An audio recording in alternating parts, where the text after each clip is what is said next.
نامه یکم پتروس باب 5.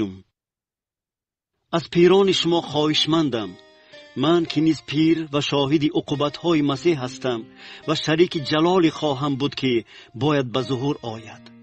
رمه خدا را که نزد شماست بچرانید و به آن نظارت کنید، نه به طور مجبوری بلکه به طور اختیاری، چنان که مقبول خداست، و نه از برای طمع ننگین بلکه از صدق دل، و نه همچون کسانی که بر میراث خدا حکمرانی میکنند، بلکه بر رمه نمونه عبرت نشان دهید. و هنگامی که سرور چوپانان ظاهر شود، شما تاج جلال را که پژمرده نمی شود خواهید یافت.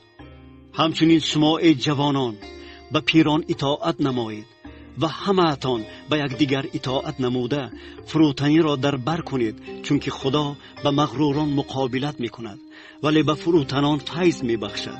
پس در زیر دست پرزور خدا فروتن باشید تا که او شما را در زمان خود سرافراز کند. همه غمهای خود را به او واگذار نمایید، زیرا او به شما غمخواری میکند.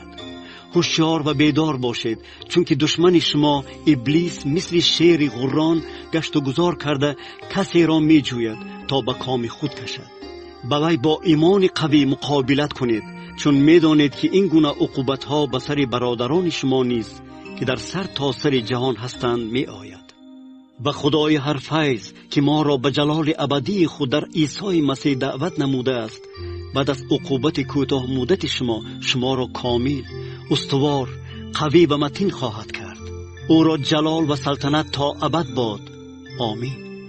به واسطه سیلوانوس که به فکر من برادری امین است و شما مختصر نوشتم تا شما را نصیحت و شهادت دهم که همین است فیض حقیقی خدا که در آن شما قایم هستید. کلیسایی که در بابل است و مثل شما انتخاب شده است به شما سلام میرساند.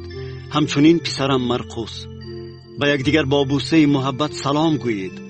بر همه شما که در عیسی مسیح هستید آسایشتگی باد. آمین.